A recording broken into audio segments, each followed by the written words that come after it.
J'ai une formation initiale en psychologie que j'ai souhaité compléter par un master en management européen des ressources humaines en école de commerce. J'ai commencé mon expérience professionnelle par le recrutement, essentiellement, par le recrutement et ensuite par la formation. L'intérêt de commencer par le recrutement, c'est que ça permet de bien comprendre différentes fonctions et ça permet aussi de bien comprendre l'organisation de ces fonctions dans une organisation générale et globale. Ce qui m'intéresse particulièrement dans ce métier et ce qui m'anime plus spécifiquement, c'est l'aspect humain, c'est le côté humain de cette fonction, bien évidemment. C'est ce qui a motivé mes fonctions et mes choix depuis que j'ai commencé à travailler. Et là où j'ai essayé de trouver la meilleure articulation dans mes différentes fonctions, c'est véritablement sur l'accompagnement des salariés, l'accompagnement de l'ensemble des collaborateurs dans l'entreprise. Donc qu'est-ce qu'on va mettre aujourd'hui en place?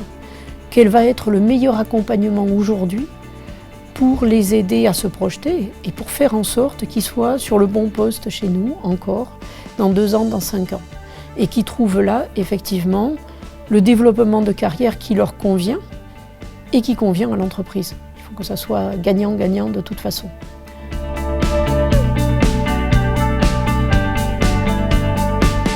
Ce qui a pu me mettre en difficulté, c'est que parfois j'ai été informée de certaines choses par les managers un peu trop tard.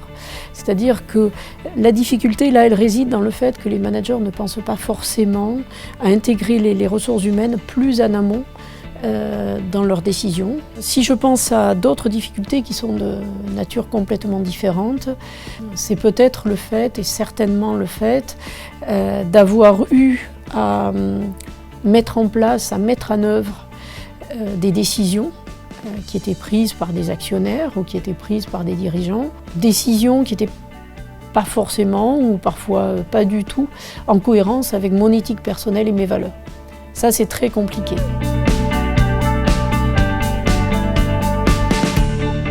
Je dirais que peut-être la plus grande qualité ou ce qu'on va attendre, c'est une grande ouverture d'esprit.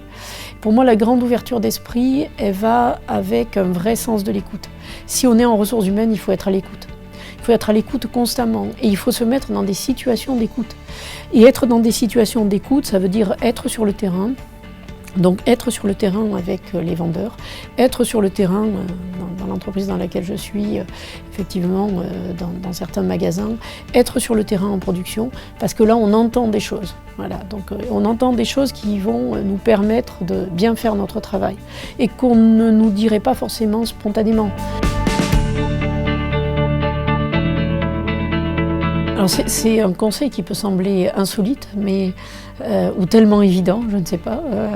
C'est que je leur dirais de persévérer, en fait, de persévérer dans les ressources humaines, parce que on entend tellement ah oui, mais il n'y a pas forcément de débouchés, c'est compliqué de trouver un job en ressources humaines, mais c'est compliqué partout, de toute façon, c'est compliqué sur beaucoup de fonctions.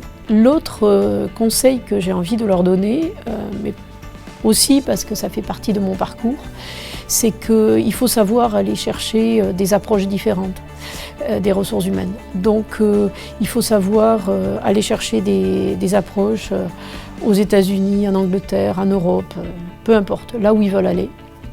Parce qu'il n'y a que ça qui va nous permettre d'enrichir cette fonction.